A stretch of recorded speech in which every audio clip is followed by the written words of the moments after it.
Let's get into the Patreon questions then. We'll start there. So, Alfredo asks, we've all heard of Richie Two Jobs, but I'm sure there is a Richard Many Dwelling. Given that you just moved, this seems like an appropriate question. What is your experience with different apartment floor plans? Do you prefer stairs, a basement, a cul-de-sac living? What do you consider in your domain decisions? Well, this guy's obviously trying to dox me, isn't he? He's trying to figure out my house layout from how I answer. So I'm going to answer this one falsely. Love stairs, me. Really like living up top in a massive building with flights of stairs that I have to walk up and get really sore knees all the time, or get trapped in a shithole elevator. No, for me, I don't know. I guess I like houses with character. You know, I've lived in apartments and I lived in flats. Like when I was in Newcastle, I used to live in some really old apartment. They were like a really old apartment. They still had like Art Deco tiling on the wall and really old balconies. And you know, it was like a house share.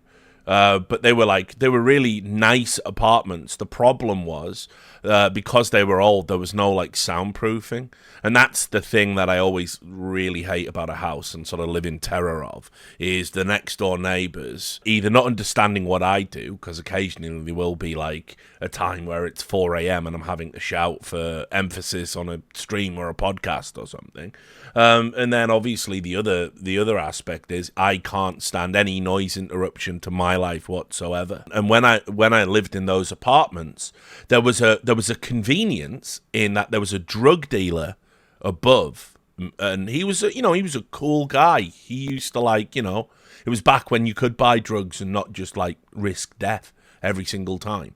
And he was a cool guy, and he had everything you wanted. And but he would be partying all night, and I had to get up and go work in a fucking call center. It just wasn't conducive. It was like, and I used to feel like a real, like I turned into the man. Like I used to go up there and go, oh, mate, it's 3 a.m. I've got to be up at 9.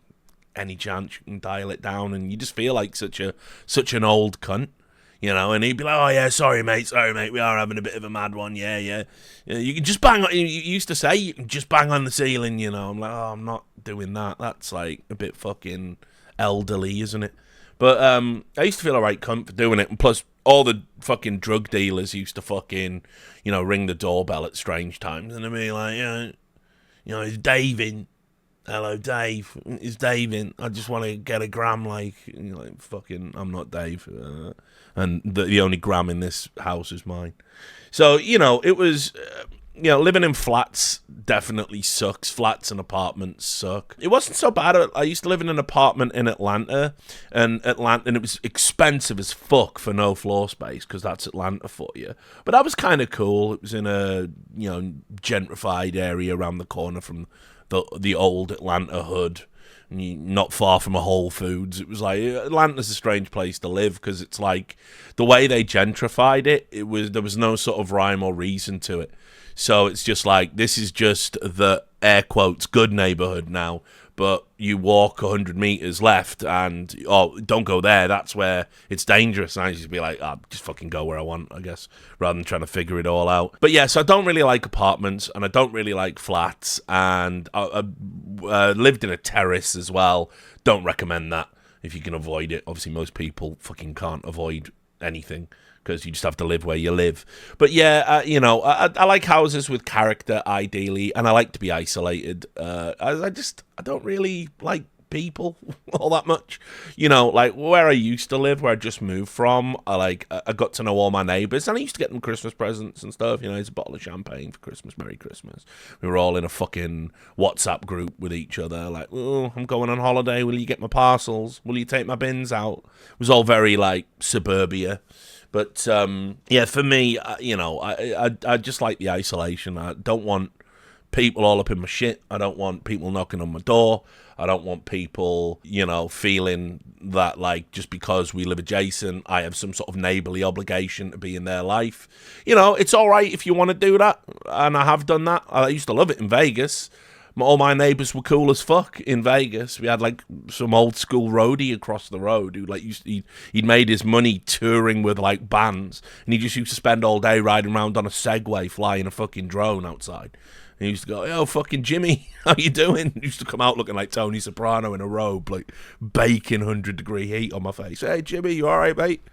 So that was fucking, like, that was cool. If your neighbours seem like interesting people, definitely stick your head over the fence. But by and large, I like to keep myself to myself. So I don't know if that really answers the question in terms of floor plan, but just houses, Rekovic on Steam says, after Counter-Strike 2 has released a big update before the major, the skin cells are happy because of the new case, the normies are happy because Arms Race is back, actual players are happy because they've updated the netcode, but Pasha is still big sad that CS2 is ruined by cheaters. Why does Valve hate us? Indeed, Rekovic on Steam.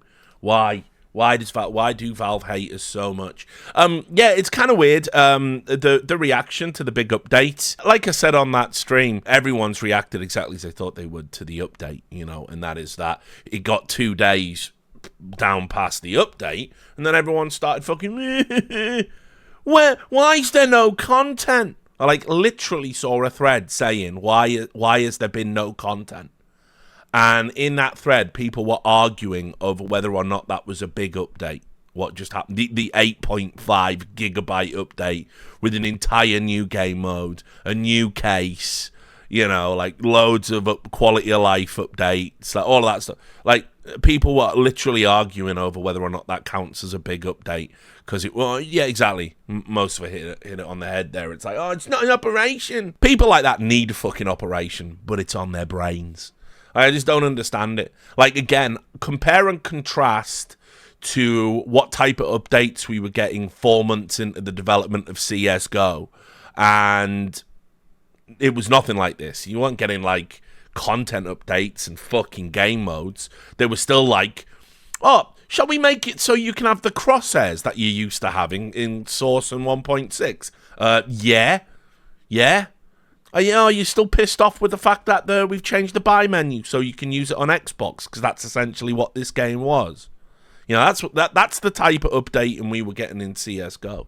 So why people are fucking still pissed off about, the level of commitment Valve have shown so far in CS2, when it far exceeds anything they've done for any other previous version of Counter-Strike. It's just these people are just impatient children, basically, and that's ultimately the audience that esports has cultivated. We've spent so long trying to harvest Zoomer eyeballs because we can't be honest with ourselves that they're not worth harvesting. In fact, what we should have gone for was like the 24 and upwards audience, because they might have money to spend. But yeah, we spent so long harvesting Zoomer eyeballs that fucking now we've got an audience of impatient fucking Zoomers.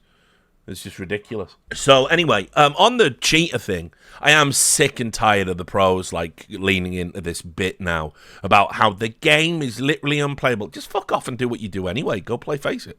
Like, the only reason the pros are like upset about it now is because they all envisioned a world where Premier was going to be for them. And they were all on the top 50 of Premier was going to be all like pros' names, and they were all going to be competing with each other, and Valve were going to recognize them and tweet out the rankings. They thought it was going to be that, and it isn't that. And so now what they've done is they've gone, they're leaning into something that will never affect them, right? Because they're going to play Face It for the money. They're going to play with their mates. They're going to play with their so they're complaining about something that doesn't really affect them, and they don't really care about it. Even if you accept the premise that Premier is infested with cheaters beyond insert number here, very often that number is the number of the shitter that is pretending they lose every game because of cheaters. If we even accept that as a premise, it's only going to affect you guys. It's not going to affect those guys at all. And yet they're the ones advocating for, let's get a kernel level anti-cheat, let's do this. Like, I'm good, Pasha, homie. I'm good. You know what I mean? I tell you what, you don't talk about fucking, we need kernel level anti-cheat so your privacy gets got. And next time you're having one of them freak fights, I won't be screaming about PED testing or something. It don't affect me, mate. So just leave it there. It's just fucking tedious at this point. Like, you know what I mean? And by the way, there's no implication with that, but It's like, just stay out of other people's business for clout. It's just fucking pathetic. So anyway, yeah, disappointed all round. Like, a lot of people have, like, sort of, I think, let me down by leaning into this, like, hysteria, when what we need is, like, level-headed voices, people trying a back channel to Valve, open up communications. That's what we need. It's just, just sad. Just big sad. I'm big sad, Reykjavik. Jerky's Minion, good old Jerky Simon, back in the house. Will we ever do a meeting event with the Richard Lewis Discord for, like, a big event such as ESL Cologne, or is that off the table completely now? I want to see Jice be the barbecue master and smoke our meats while we drink beers and get shit-faced, while Carve brings us kebabs and feeds us till we get fat. Listen, it's a nice idea. I'm pretty sure we did come close to a fucking Discord meetup one time, and we were going to do it in Birmingham. Pretty sure that was discussed. Listen, I'm down for that. Like, I've said it before. I won't meet fans and strangers now, right? But I don't consider people I've known on the fucking Rich Cord for, like, 8-9 years, many of whom I've, like, actually spoke to, all of that. I don't really consider them strangers at this point, and I don't consider that, like, unsafe. Obviously, there's a high chance of it getting fucking raided, or, there's an officially a fatwa out on me now, probably, so, it's up to you. But my advice is don't stand too close to me. That's probably the safest thing you could do. But yeah, I'd be totally down to do it. We'd, need to sort of plan out the timings or whatever, and I guess an esports event is good as any. I'll add, I'm gonna meet up with the boys at the Danish Major. I'm gonna go out there, catch up with, like, Anders and the guys, because it's like, it's the closest major to me, in a while. Like, I probably could have gone to Paris, but we wanted to do, like, no majors club stuff and whatnot. So yeah, I'll probably go to Denmark and skip out on the No Majors Club this time around. Although we'll probably do a little bit of it. But yeah, so if anyone off the Rich Cord is going to be in Denmark, there'll be an opportunity to kind of meet up and hang out there. I imagine Jerky is going to be there. He does go to the events. I've already met him in real life, actually, and so on more than one occasion, and had drinks with him. So we could maybe do that. But yeah, definitely won't be going to the Chinese one. Yeah, not going to China. What I've realised is I am increasingly running out of places I'm going to be able to go to soon. My worry is as well that by criticising America as much as I am online, I wonder if next time I apply for a fucking to travel there, they could be funny about it. So he's got a politics podcast.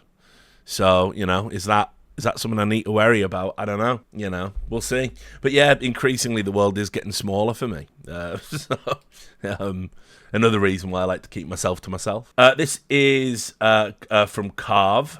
Hi Richard, being both a staunch male feminist and successful local Stockholm businessman, you'll be delighted to hear that I've applied for the vacant NIP COO position. If chosen, I shall return the org to the great times it once knew, modernising it to flex to the brave new esports entity of tomorrow with such great ideas as no wives or girlfriends in company HQ without an escort, introducing a social credit score for our players and a generic PayPal account for depositing slush fund money from nefarious entities worldwide. Can you give me any tips for nailing the interview? For example, the sight of blood makes me squeamish, and I haven't dismembered a journalist in ages. Thanks. So this is obviously a reference to, first of all, Jonas Gunderson is out at NIP. If you missed that one, my understanding is they parted ways, and I don't think it was his choice. People are telling me behind the scenes that it was kind of, he was asked to leave. And if you look at his LinkedIn, I think like 4 days before he went, he said, "What does the future of esports look like? Here are 3 predictions currently on my mind." And he said, 1, an increased focus on competitive entertainment. And then there's like a paragraph about that, saying there's been many innovative models have been tried in order to increase viewership and eyeballs. But at the end of the day, the athletic achievements are what matters, rather than content creators amplifying a vague message. This is why NIP are in the shithouse, because like literally everything this guy says is wrong. Like he thinks like athletic performance is what's going to give you eyeballs. And if esports focuses on that, he goes, I predict at least 80% of teams in the world top 10 are fully driven by academy promotion setups and high-performance lifestyles within 5 years. All right, mate. Yeah, great.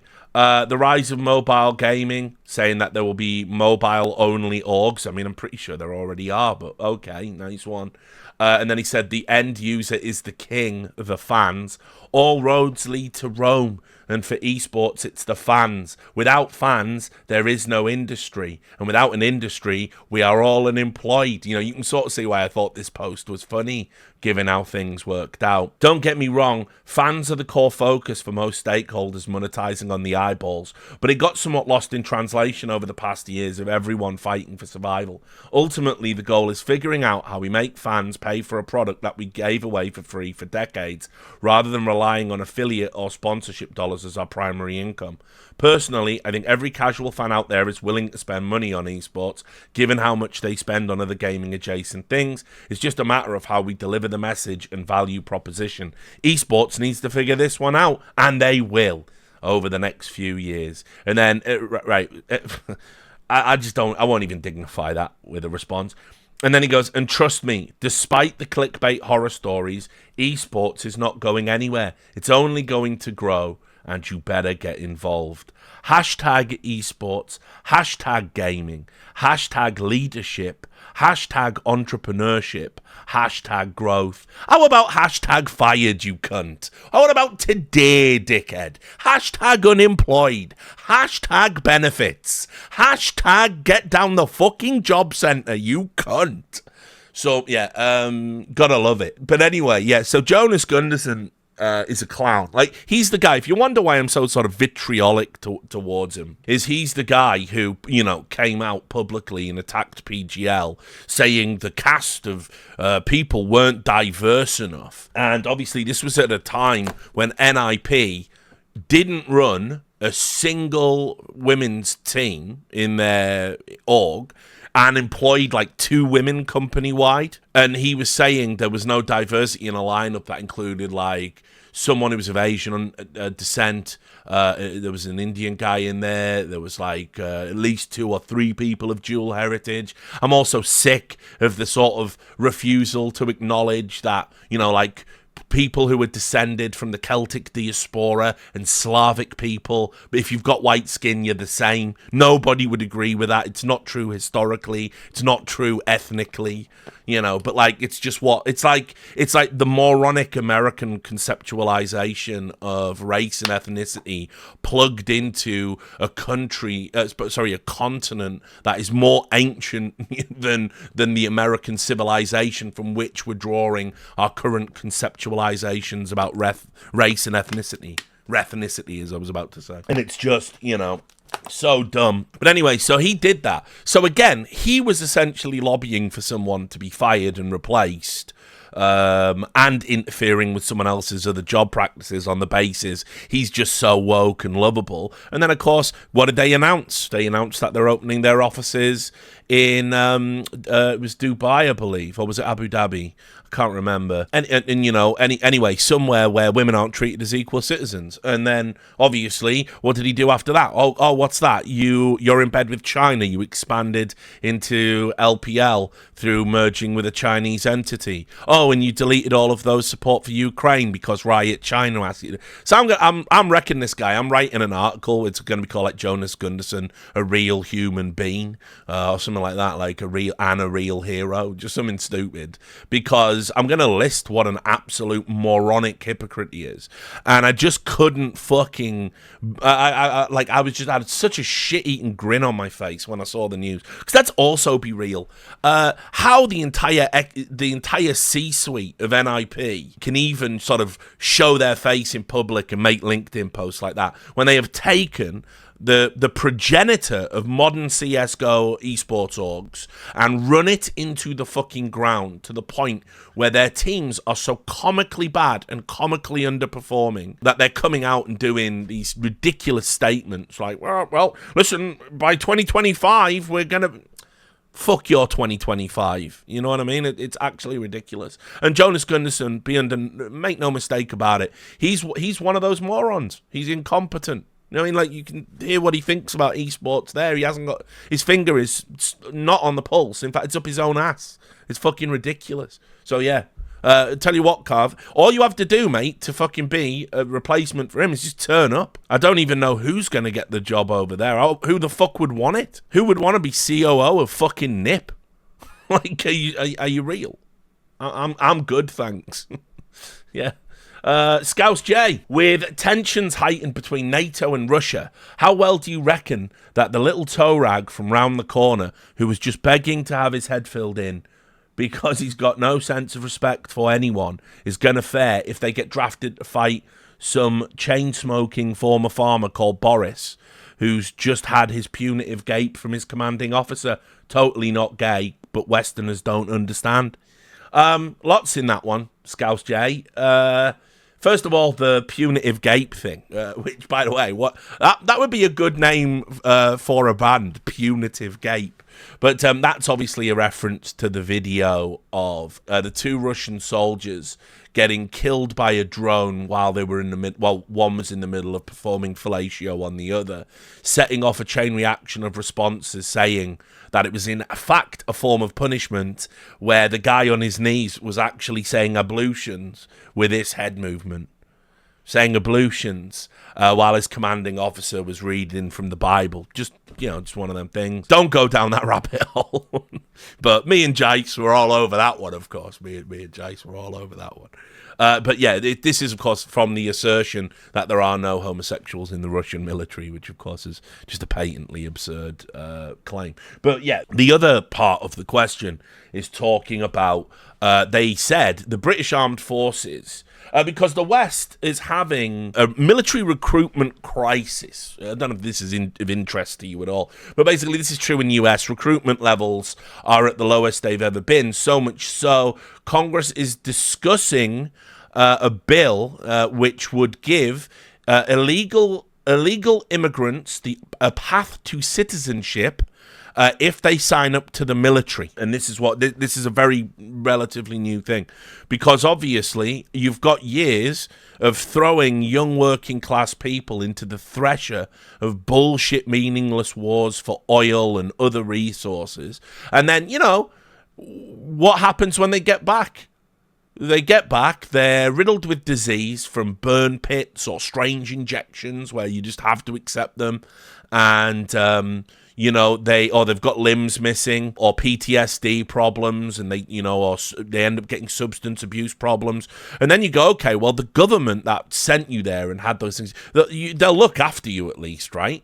Well, no, the American people know that from, you put it this way, talk to 3 homeless people, you'll find a veteran. Talk to 3 drug addicts, you'll find a veteran.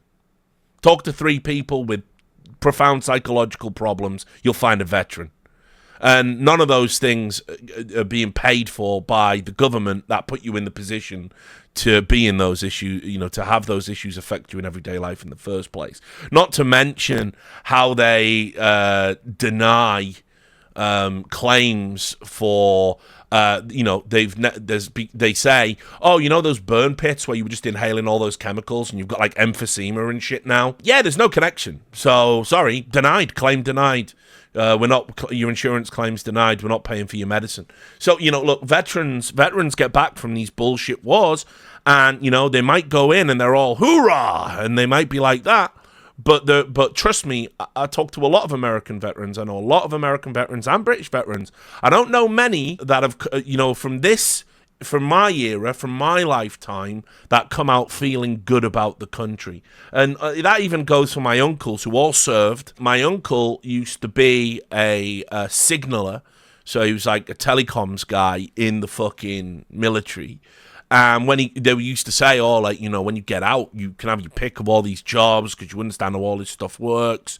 And basically, he fucking got out and he had to get a security guard's job and supplement in a mall, essentially, in a shop, and supplement his income by doing illegal alcohol and runs through the Channel Tunnel, selling duty-free cigarettes and alcohol. So, they don't look after you when you get out. You don't have your pick of jobs. No one really sort of has any respect for the military in any broader sense. If you're not an officer, you can go fuck yourself. And I think people have been waking up to this, like, slowly over the, like, past few decades. And for all the people who got sent to Iraq and Afghanistan, you know, I talk to those veterans when they get back home, and they're just like, yeah, well, you know, I lost friends out there for no good reason, you know. We got told to shoot up this building because there was terrorists inside. It was civilians. I've got that on my conscience. You know, I might be religious. I've killed someone, you know, and it fucks people up. It fucks you up for life. So you see all of that, and you see the lack of care the government has. They're just out there recruiting the next generation of simps and saps to go and die overseas. Yeah, recruitment's down. What a surprise. I mean, put it this way. When you talk about America, think about what they did, right? Remember, never forgetty, right? 9/11, never forgetty, right? You remember all of that at the time. I do. Some of you won't even have been born, probably. But anyway, never forget. And yet, they did everything they could to bilk the first responders out of medical care. And this is why, by the way, whatever you think about Jon Stewart's politics, and yeah, okay, he dunks on Republicans, and that's pretty much what every late night host does. Jon Stewart should have the American equivalent of a knighthood. Like, he should have the freedom of the highest honor that you can bestow upon a citizen of that country, because he campaigned tirelessly for 20 years.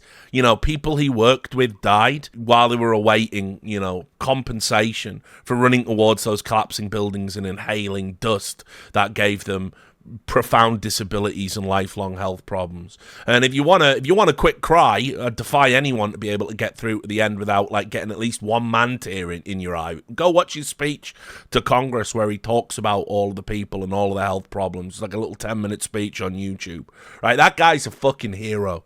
So I don't care if he fucking wants to dunk on Trump or whatever. Who gives a shit about that, right? He actually took his time and plowed it into something that matters, and that deserves respect, regardless of what side of the political aisle you're on. So I'll fuck with Jon Stewart till the day one of us dies. He's good people. Anyway, point being, the American government, if you're gonna say never forget, right, and then you're gonna, well, sorry, yeah, actually, kind of, I've forgotten a little bit, yeah.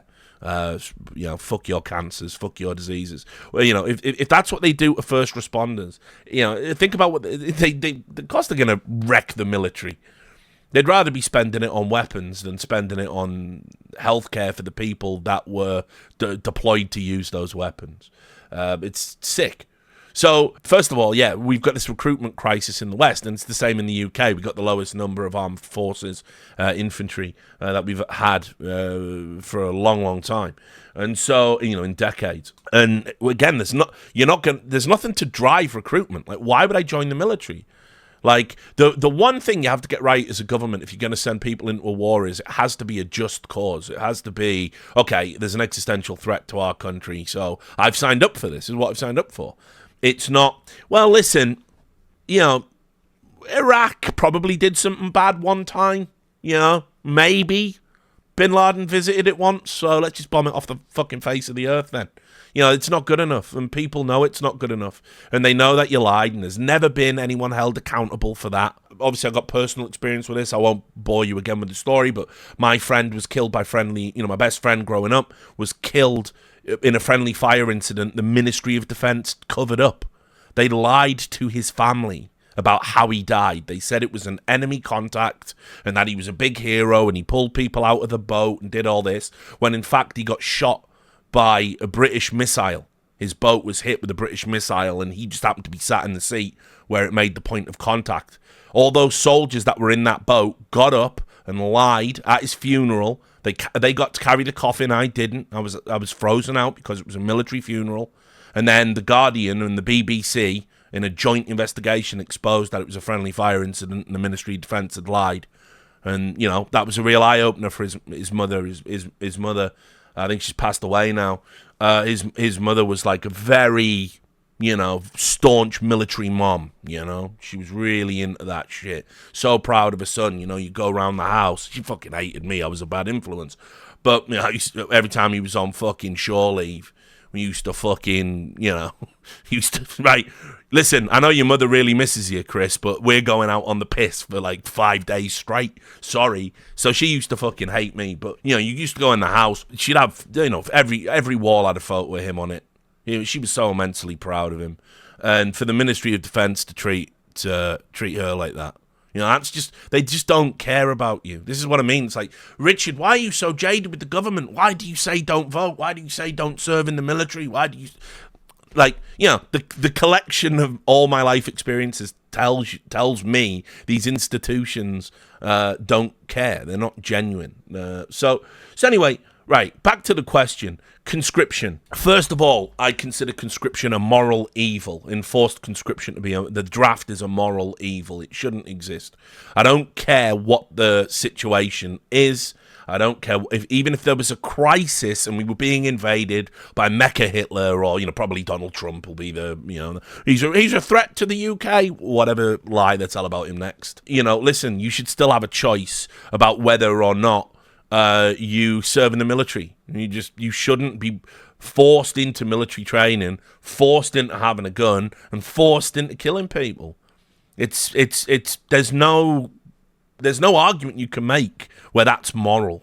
It just shouldn't exist. And if you don't want to do it, that should always be your right to deny it. And so I think the draft, if they talk about doing the draft, because listen, I've heard the arguments. I've probably said it myself one time, Gamony family, you know what they say. These bloody kids running around, getting into trouble, 3 years in military service will sort them out. That'll put them on the straight and narrow.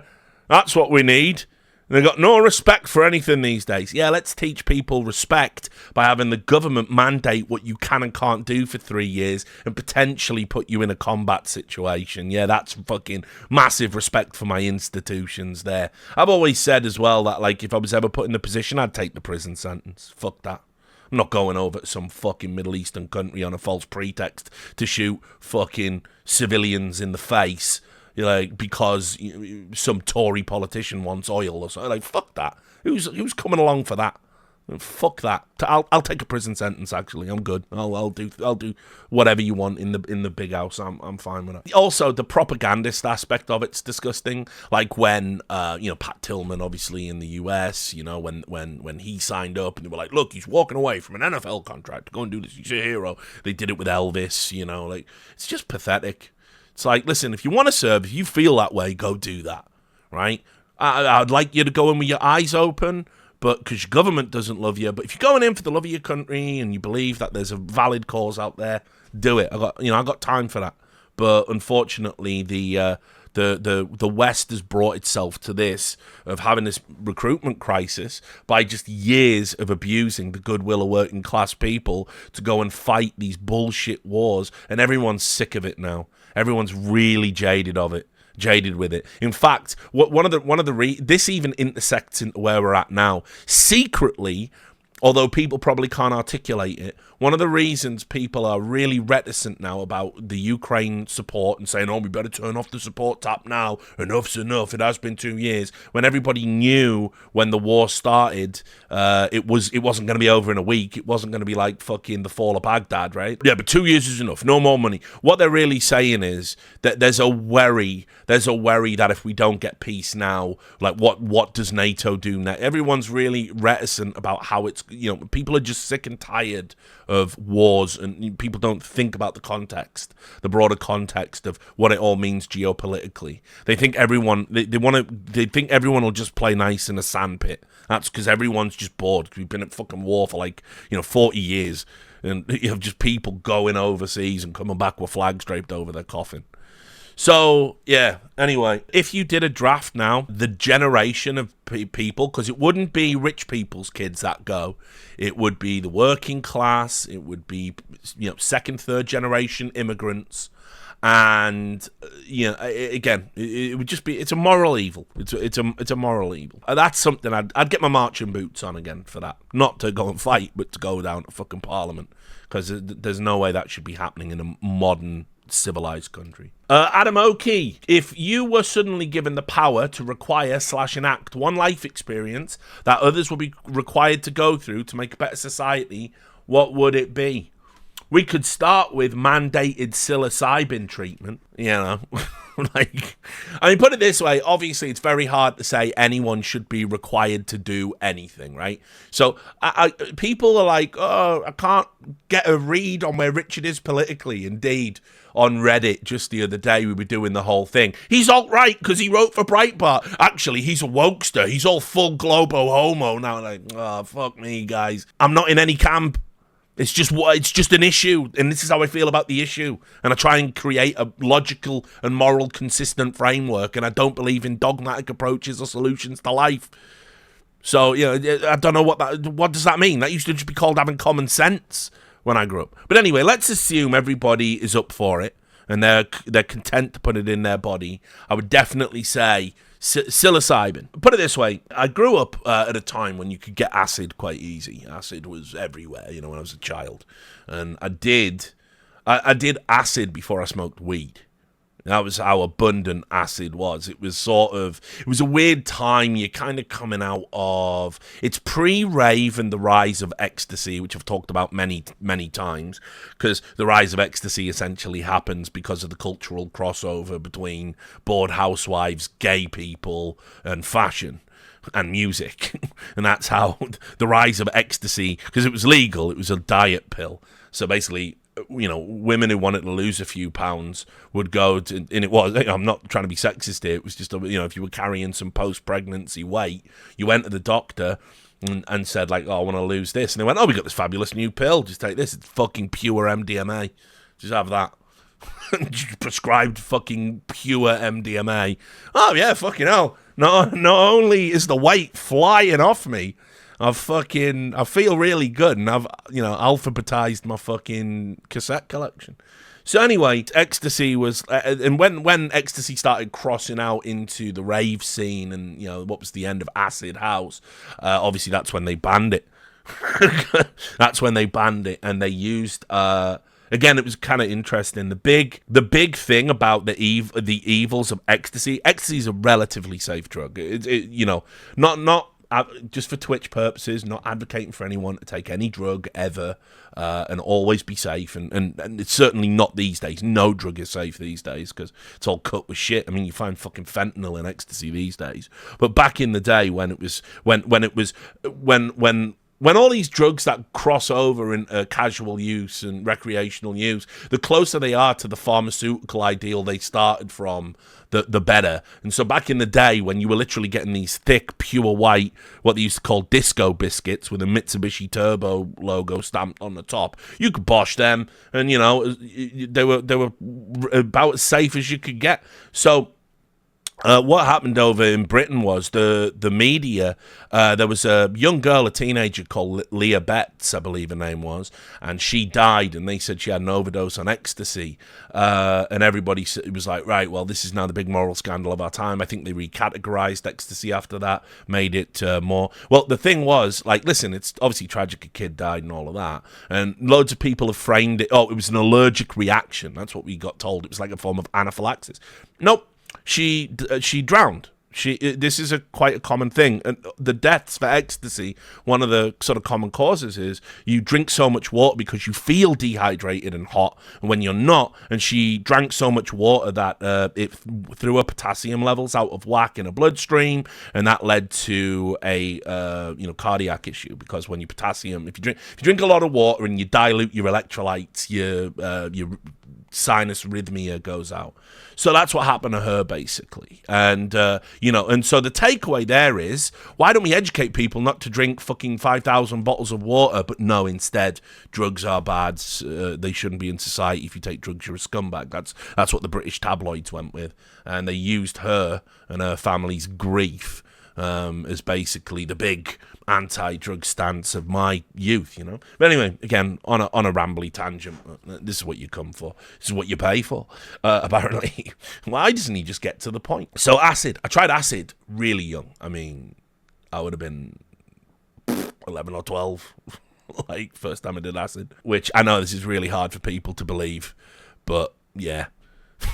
Like, that's just where I lived. And 11 and 12-year-olds where I grew up aren't like 11 and 12-year-olds now. I mean, like 11 and 12, you would say to your mother, I'm off out, and I would stay out. You would stay out all night. You'd stay out till it was dark, and you'd come, back by 9 or 10. That was like what 11 or 12-year-olds did in working class, kind of communities where I grew up. So anyway, did acid quite early, quite young, and never had a bad experience on acid.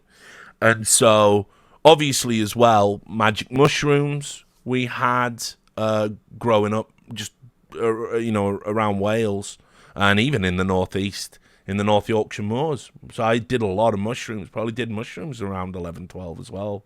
Did mushrooms before I smoked weed.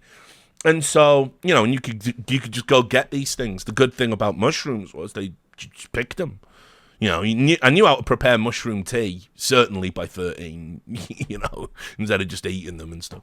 So, never had a bad time. And one of the things I always used to be able to tell, because kids lie to each other, when you're a teenager, everyone tells lies. So, like the classic story about Arnold Schwarzenegger is my dad, but, don't tell anyone, it's a secret. But, like, teenagers lie to each other. And, I could always tell when the people were, like, lying about doing drugs, because they would say, I did acid and I thought a Mars bar with fangs. For some reason, that was always the go-to example when I was like a kid. A giant Mars bar with fangs was chasing me, and I was really afraid. And I'm like, that's just not how the drug works. That's just not what it does. I used to sit there and go, you're full of shit, mate. You're bullshitting.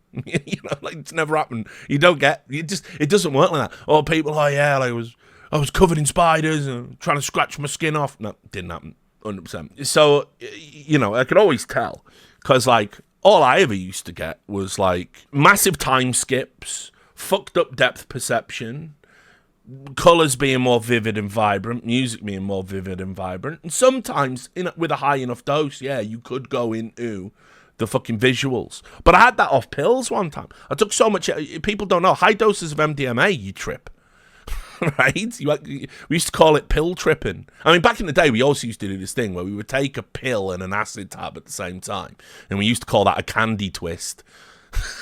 What you do is you drop the tab and then you wait like however long, you think, and as you're coming up off the fucking acid, you drop ecstasy and it turbocharges the push into the thing, So anyway, I mean, like I had some fucking insane trips on MDMA. Remember one time I was at a fucking house party and I was fucking fried, like I was absolutely out there. I'd had so much ecstasy, I was fucking wrecked. And I was sat in a chair.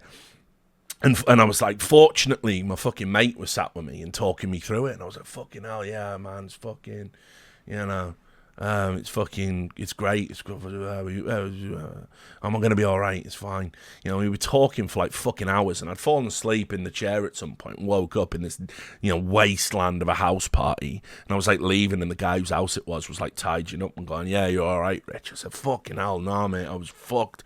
I'm glad Craig was here, or I wouldn't have made it through. And he went, what? And I said, Craig, he was fucking at the party, like, and he said, mate, Craig left university last year. What are you talking about? He's not even here. Like, I was like, oh, fuck, yeah. And it sort of occurred to me, like, for like 4 hours, I talked to one of my old mates who just wasn't there, like, something. So I've had some fucking mega beast mode trips on MDMA. So anyway, yeah, like, straight up. But I've never had a bad experience. That's the point. That's the point I'm trying to make. I mean, psilocybin is probably the closest thing you can take, I think, to making you have like a broader attachment to the natural world and being capable of empathy to things that aren't people.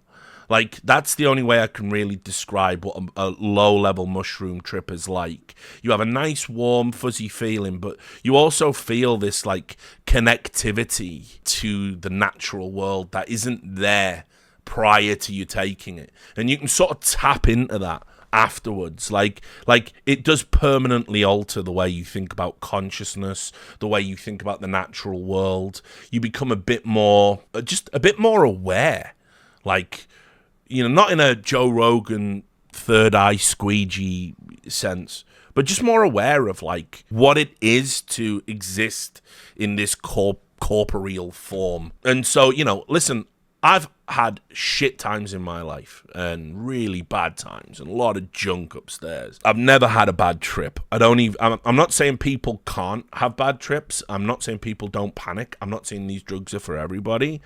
But like all what they're finding now in the medical world is MDMA. Guess what? Oh wow, it's really good for PTSD. Who knew? Ketamine. It's really good for depression and anxiety.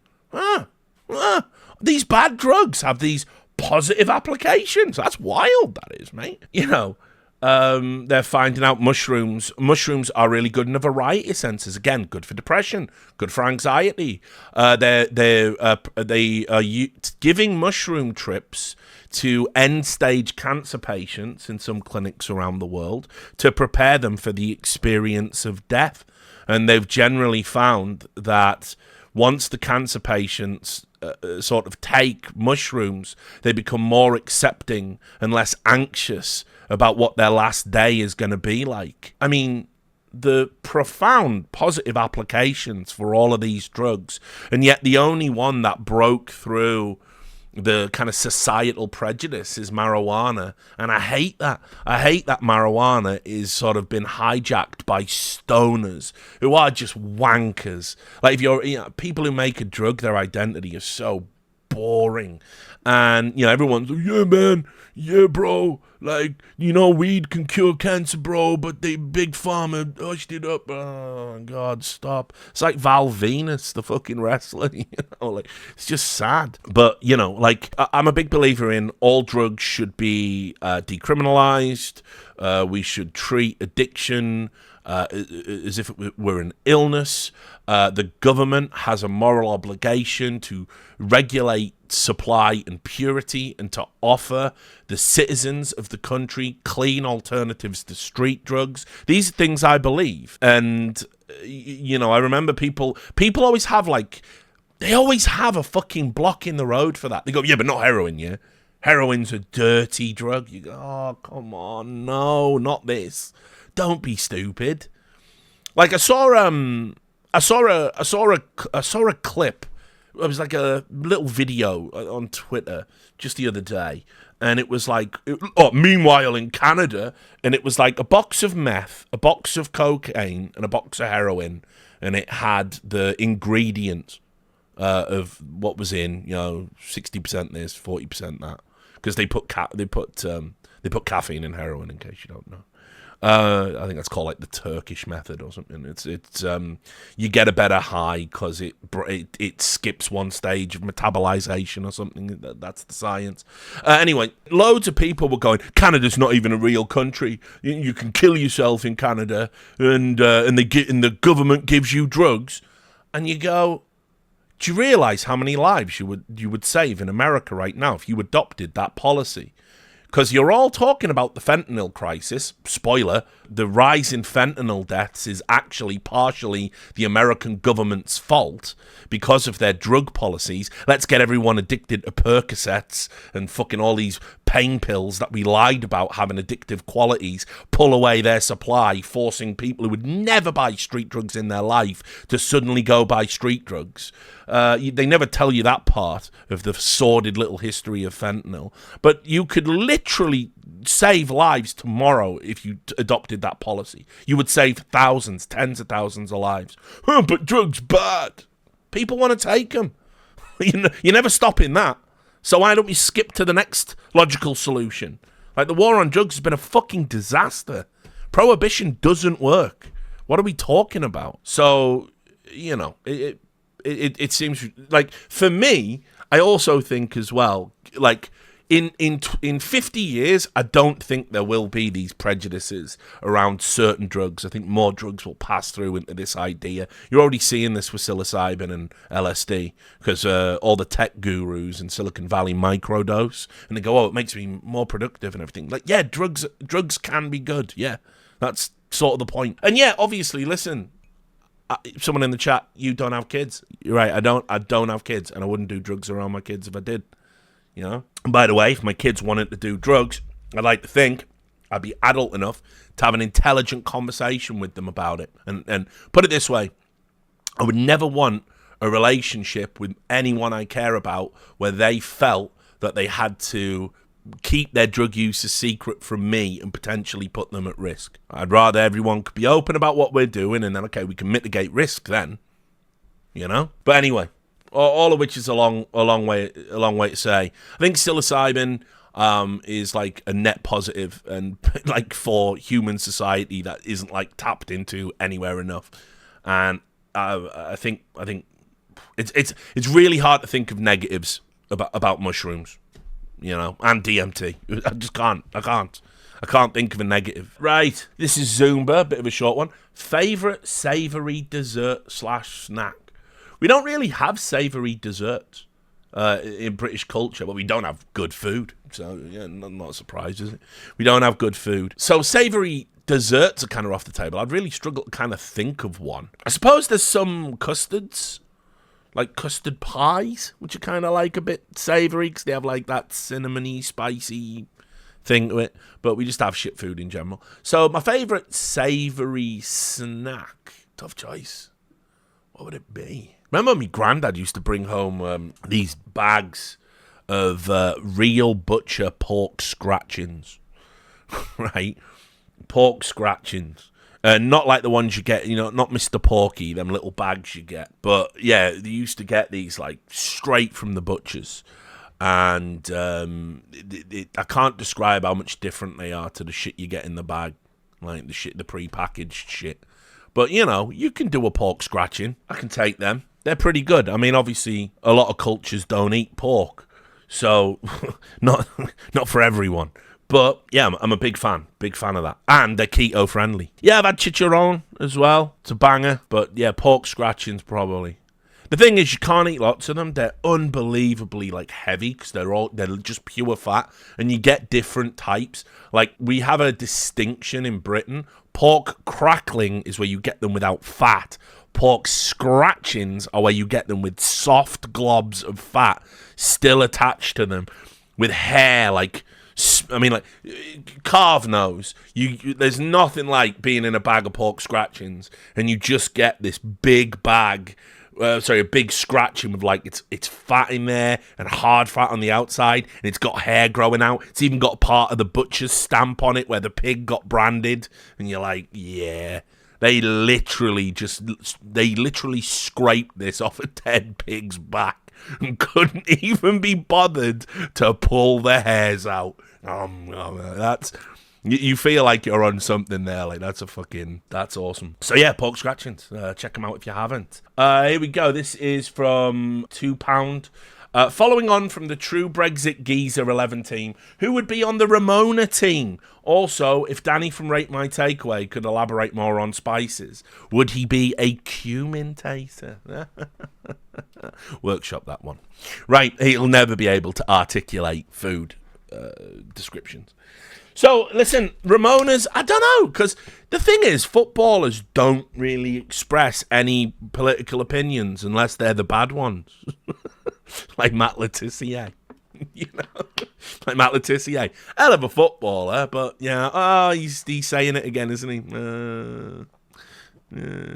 So, you know, footballer, like Gary Lineker would obviously be the manager of the Ramona team. I can't stand Gary Lineker anymore. Gary Lineker used to be a good guy that I sort of had a lot of time for, and I used to like his opinions, and, you know, I think generally he's right. I didn't like what the BBC did to him, but he's just gone into that insufferable world of, he wakes up in his fucking pristine mansion. The cleaners are just leaving. Oh, well, bye, Mr. Lineker. Bye, Mr. Lineker. He sits down in his opulent breakfast nook, and he pulls up the newspaper, and he gets his cup of coffee. Well, probably tea, actually, knowing Gary Lineker. And then he gets his mobile phone, and he just looks. And what are all the good people saying today? What are all the good people thinking today? And there's not and he goes, well, they're saying that. Right, well, guess I'm going to be saying that too. And it's like, I don't really understand this compulsion that people have to always say like fucking whatever, whatever. This is what the good people are saying. Oh, let's change my avatar to this. Let's do that. It's just fucking whack. It's just so tedious and boring and pathetic. It's like, I don't understand, like, what capital are people trying to fucking bank with that? It's just fucking really insane. And it's like, listen, it's not even that I can necessarily disagree, but it's this insufferable, smug self-righteousness that it's super important that if you've got a cause that's moral and righteous, that you don't smash people over the head with, and because I think it, and because I know it, I'm better than the people who don't. Because you're not going to win people over. And it's like that, for me, has been the great failure of lefty and liberal causes, including Remain.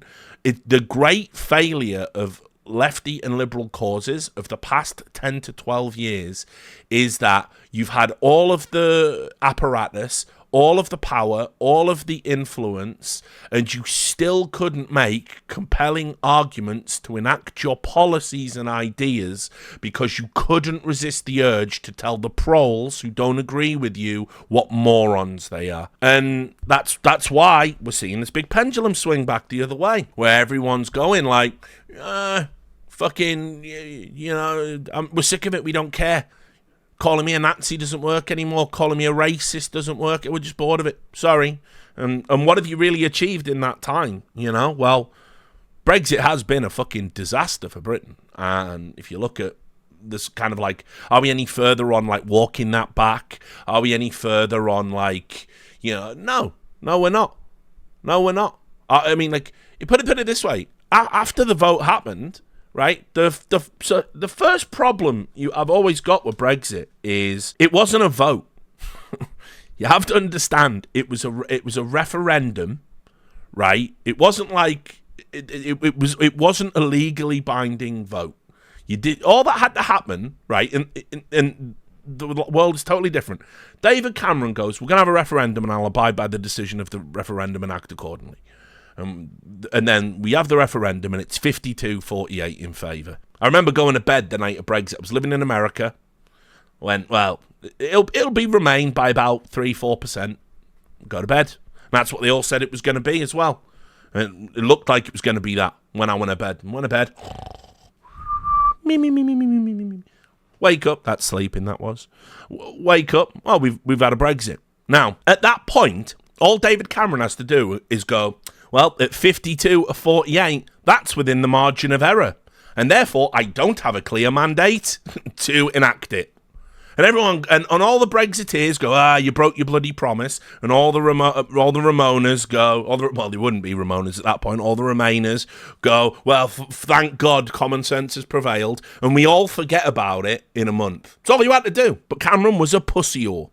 And so he basically said, right, we'll get Brexit started. P.S. I'm leaving. Here you go. Hold a big bag of shit. And this is how you get Boris Johnson and all these other fucking nightmare grifters in Parliament. So I've never understood why we even, like, what, because the big argument is, yeah, well, you just don't like democracy if you're against it and wanting to do another vote or a recount. It was a referendum, you fucking morons. It was a referendum to begin with. In no way legally binding. Yeah, but it was the will of the people. On that day, it was 52-48. On another day, it would be 52-48 the other way. That's what a margin of error is. Like, so I really could never understand it to begin with. But I will say, obviously, Ramona's really quite quickly became insufferable too.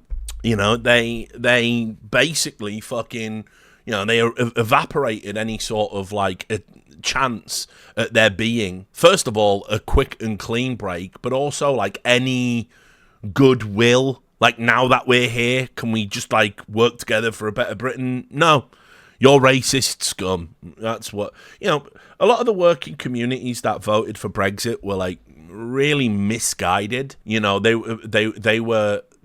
thought God love them. They thought that if we got out of the EU, it was going to do something about immigration. Nothing about immigration has changed. Like, Europe still agrees to, recognize the British passport. We still have all of the same countries that are allowed to immigrate to Britain. We still recognize the Schengen Agreement or whatever the fuck it is. It just didn't. It just didn't do anything. And then, obviously, here we are now. Immigration is actually statistically higher than it was at the time. People were saying we need to vote for Brexit because of this out of control immigration. So they were misguided on that front.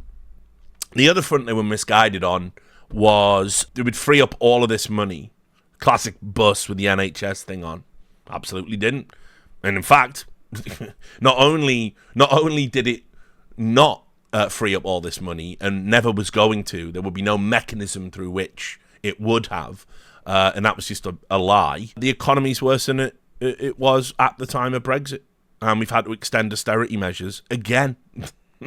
So it's listen, everybody can get misled. This is the problem with not holding your politicians accountable and participating in this farcical system. It was essentially the reason many people felt that they had to get out of bed and go and vote for Brexit. It wasn't even about Brexit. It was about showing the sneering Guardian readership upper middle class wanker in Britain that knows nothing about the concerns of working class people, be they misguided or otherwise. It was about saying, fuck you. That was all it was. Because remember, all of the build-up to Brexit, what were they saying? Well, of course we're going to remain. It'd be a disaster if we did a Brexit. Well, we're having to have a referendum. And so you literally... Do you want to know? More than Farage lying, more than Boris Johnson, more than David Cameron, more than any of the Tories that thought exiting the EU was going to be a good idea, more than any of them, what mobilised working people to go and vote for fucking Brexit, and as it turned out, vote against their own interests, were the lefties. Because they didn't think it could happen, didn't campaign seriously, called everybody who wanted it a moron, didn't engage with the argument, didn't meet them in the town square of ideas, and so they went, all right, fuck you, we're having it this time, 100%. If my vote finally matters and means something, I'm going to cast it to spit in your face. And so that's what you got. Totally avoidable. Just don't treat, the working class in your country like dog shit. Talk to them like they're real people. Engage with their concerns. We don't have Brexit if you do that. Stop calling people who go, listen, there's no jobs where I live, and we're getting more immigrants coming to where I live, and there's not enough jobs to go around already, and sometimes they're taking jobs, but worse than the jobs, they're taking resources, and, don't call those people racist. The people who do that don't know what it's like to have to eke out a living where you might have to go to a food bank, and you are reliant on free healthcare, and your children are reliant on community centres, and then the food bank doesn't have food in it because we've got more people taken out and not enough people putting in, and there's no more government housing in the area, and the community centre where the kids play has to get shut down for temporary accommodation. People who are concerned about that and have to live in that reality aren't fucking racist for saying, hang on, can we just figure out what's going on here first? And if you treat them like that, guess what? Yeah, they don't vote the way you want. Crazy stuff. So this doesn't answer your question, but I will just say, even though he's not a Ramona, Ivan Toney would be up front. I don't know his opinions on Brexit, but I know Ivan Toney is a cunt. Sick to the back teeth of Ivan Toney's bullshit. After all them gambling offences, what was it, like 286 gambling offences, he basically has turned around and treated Brentford like shit. When not only did they go on record saying, he's a gambling addict. He's a gambling addict, he is. Not only did they go on record telling that bullshit for him and stood by him the entire time, and Thomas Frank even came out, his manager, and said, he's been treated harshly, and now Ivan Toney's trying to manufacture a move away, and even said, when Thomas Frank was talking about maybe resting him a little bit or something, he said, that means they don't want me here. What a cunt. What an ungrateful cunt. So, whatever. I hope he goes to Chelsea. That's what he deserves. Enjoy that clusterfuck. Anyway, Tyler asks, in the last Patreon question, you mentioned simplifying the rules in football. Are you an oracle fully aware of the blue card rule being announced and poking fun at our timeline? Or, in the universe, does everything you say just need the opposite to happen? Yeah, basically, Tyler, I do sort of think I'm cursed because I can... It's like the Cassandra complex, essentially, the Cassandra curse. I'm doomed to sort of be able to see the future and what we need, but never be able to enact it or get anyone to believe me. So, yeah, this blue card rule is so fucking dumb because the refs have proven they cannot accurately wield the tools that we've given them, even though it makes their job simpler. It seems somewhat ridiculous. So listen, I've always kind of thought like a sin bin might be a more elegant situation for, like, let's say, for example, when you go for that cynical yellow card, someone's on a breakaway at the halfway line, they're going to get a chance on goal, but they're far enough away from goal that you can't realistically say it's a goal-scoring opportunity, and so you pull them back on the halfway line and you tank a yellow card. I always think in that instance, the yellow card isn't harsh enough, and a sin bin would be really good in that situation. Right, you're off the field for 10 minutes. But the problem is that then opens up interpretation. And this is where Premier League refs fall down every single solitary fucking time. Whenever there's interpretation, they can't get it right. They can't even draw the lines on a VAR machine properly.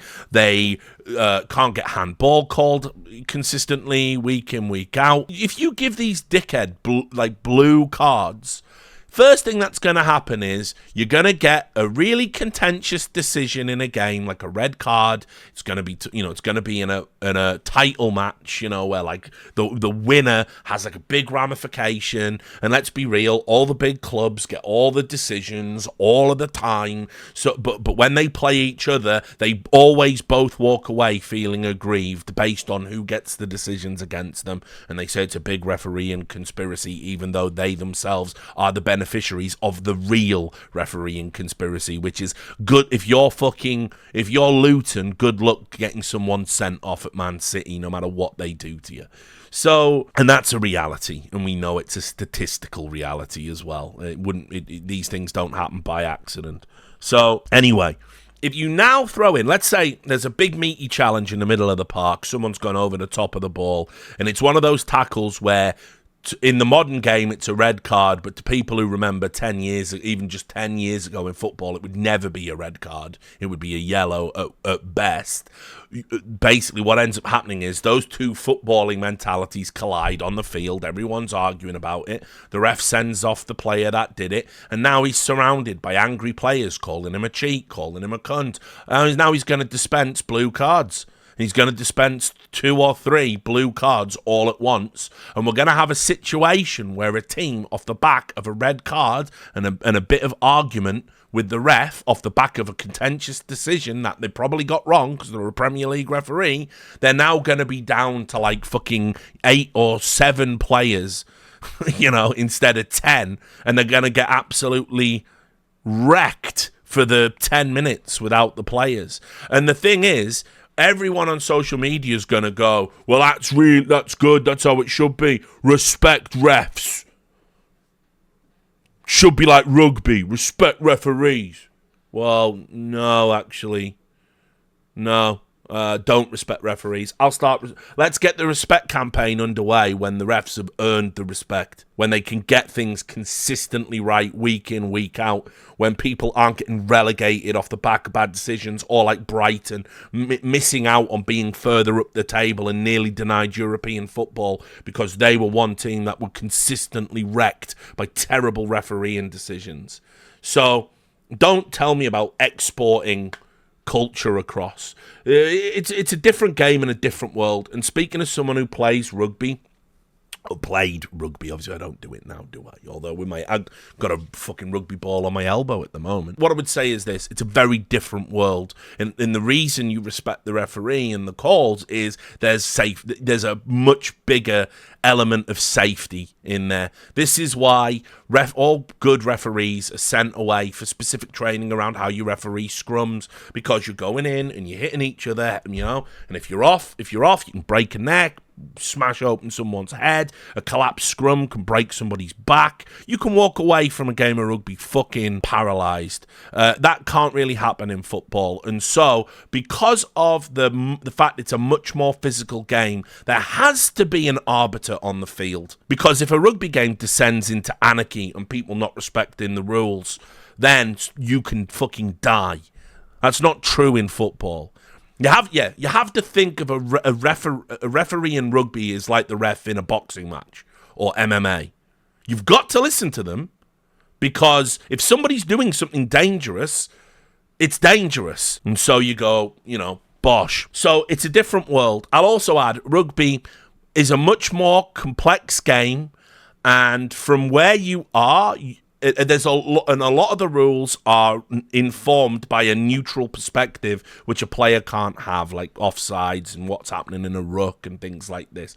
So I hate that comparison, because listen, the reason the ref commands respect in the game and should command respect is because he's the guy who stops you getting a broken neck.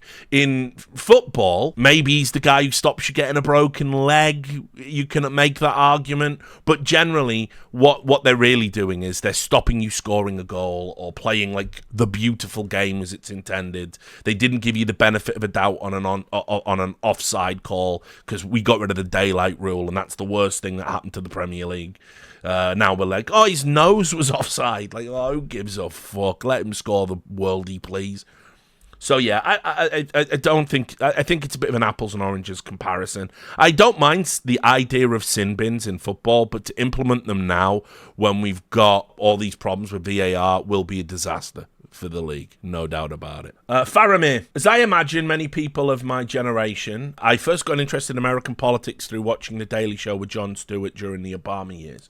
With him now back hosting the same program he left to lesser comedians in 2015, I wonder if you had an opinion on him as a talk show host and media figure through the years. So obviously, did just say it before we went live, but so I'll include it here. But yeah, like Jon Stewart is a national treasure, and look, he bangs on Republicans. Yes, he does that thing where he says, Republicans are the big bad, and you vote blue no matter who. And Obama was like, without sin, they all do it, man. And it's like, yeah, it's cringe. It's a cringe and embarrassing way to think about their politics. But he did come back and say like Joe Biden is a mess.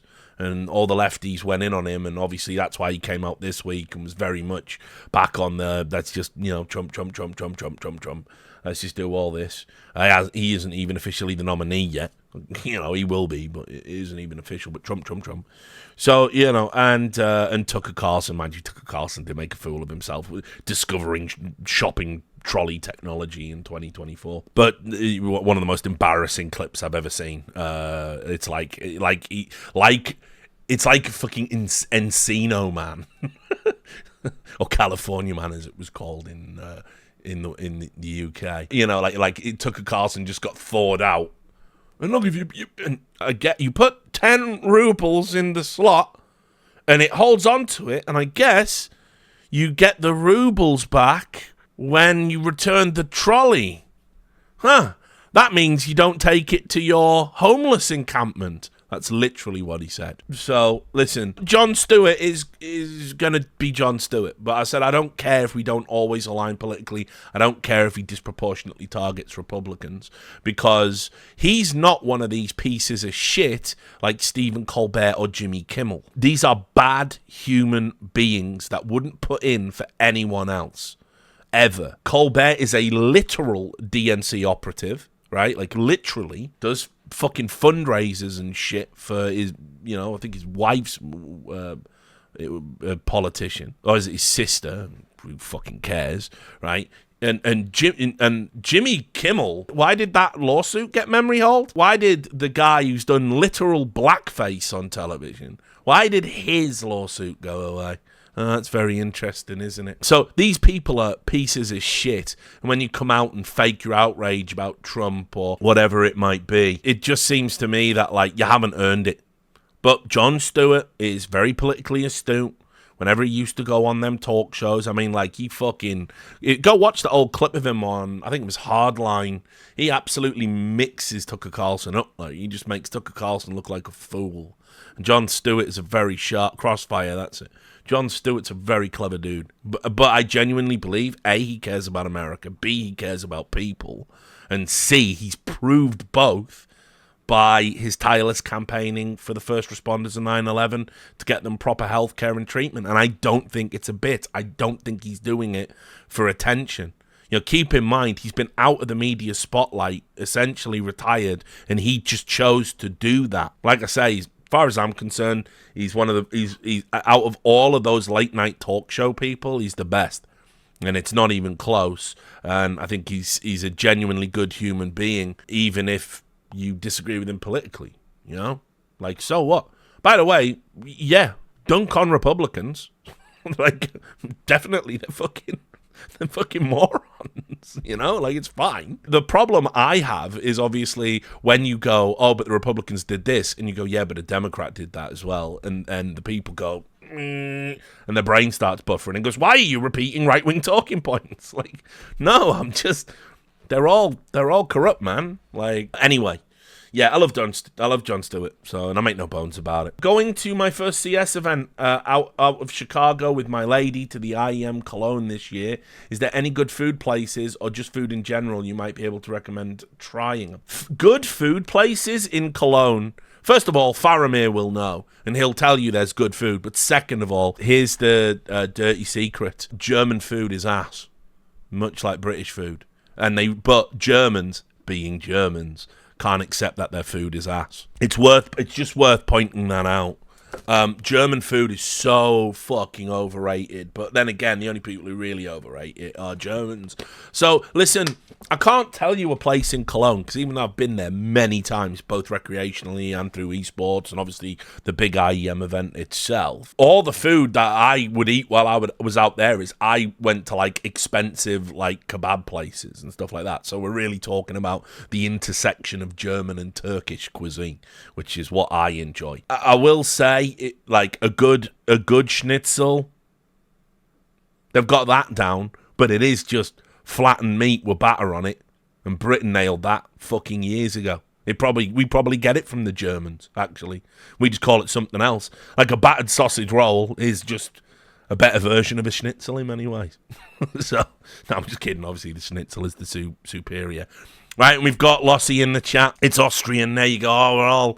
Oh no, I've started the great schnitzel wars of 2024. It is Austrian food. No, I think you will find that in 1422, Count von Schnitzel accidentally smashed a pig flat and said, I'll have a bit of that. And that was how the schnitzel got invented. Like, whatever. I don't care, like... You can fight over the schnitzel wars. It's like, is it true that the Earl of Sandwich invented sandwiches? Is that true, or is that like one of them urban myths? I should just look it up. But I heard, we get the term sandwich there was this like Earl of Sandwich from the place Sandwich, and he just said like he wanted a quick food.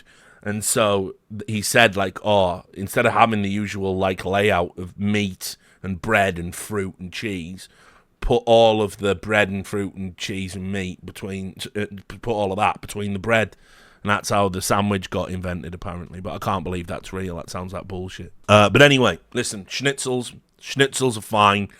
Turns out they're Austrian, so definitely go and get one of them if you can. But I couldn't tell you a place.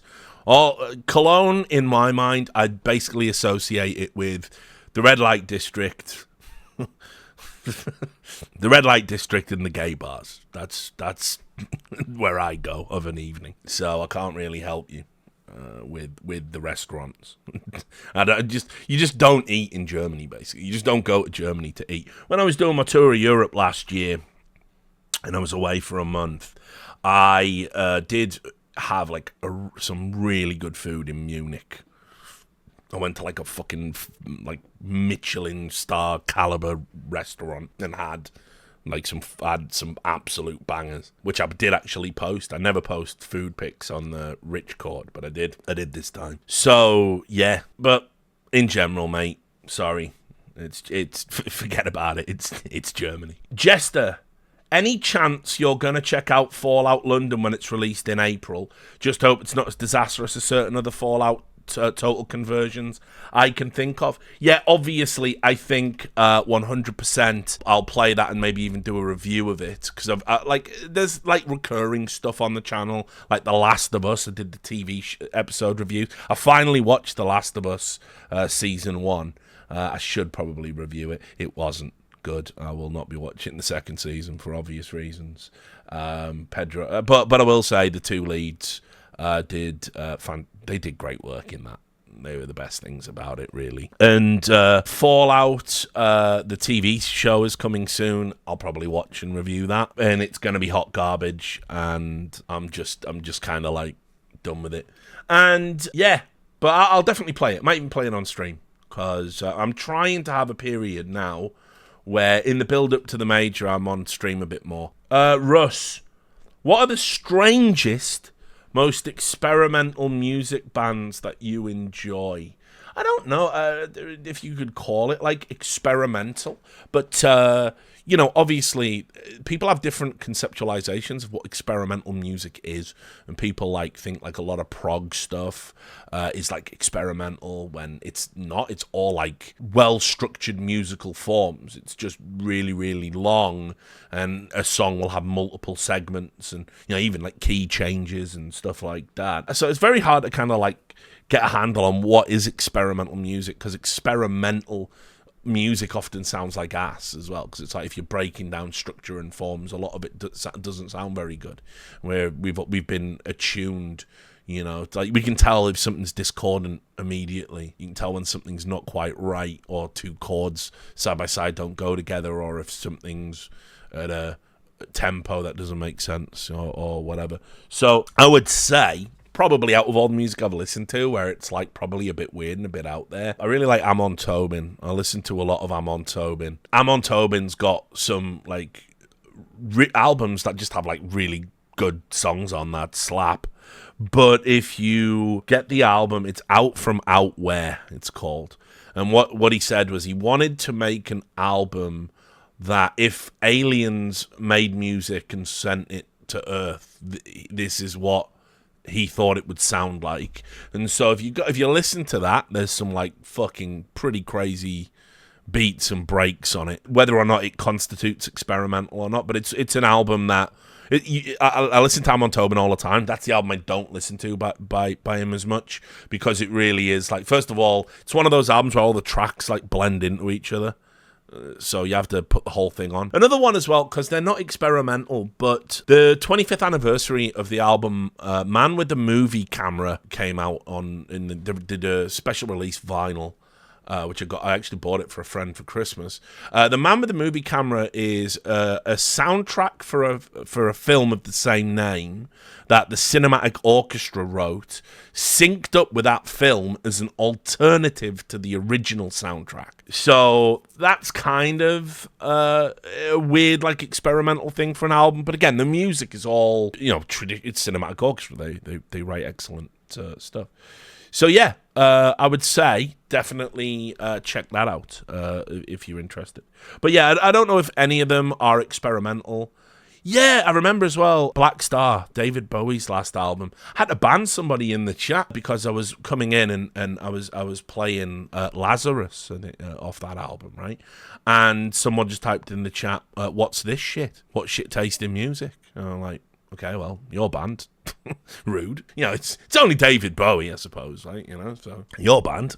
Even if you don't think it's his best stuff, I mean, So, but I think Black Star's a great album. I think if you approach that album kind of with the knowledge that he knew he was dying, and the album was essentially a statement about his entire life, career, and the prospect of his death, it's like it hits way harder. He did do a really fucking crazy experimental album, actually, and I think it was called was it like The Murder of Baby Jane, or What Happened to Baby Jane?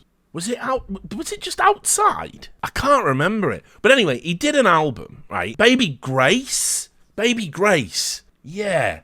It's a song. It's Outside. It is Outside. God, that's crazy. So anyway, yeah, on his album Outside, right? This is this is how fucking crazy David Bowie is. There are songs that relate to a detective, I think called like Detective Adler, Nathan Adler or something. And if you listen to all of the tracks and the songs on the album, there's a murder mystery about Baby Grace or something that you can piece together. And this is when Bowie was going on like a fucking, this weird like interactive digital media trip. He'd got really into industrial music through, I think, Trent Reznor from Nine Inch Nails. And, they did songs together. Like Reznor had covered some of Bowie's stuff, like I'm Afraid of Americans. And then I think Bowie did a couple of like guest shows where they did it together on like a Nine Inch Nails tour.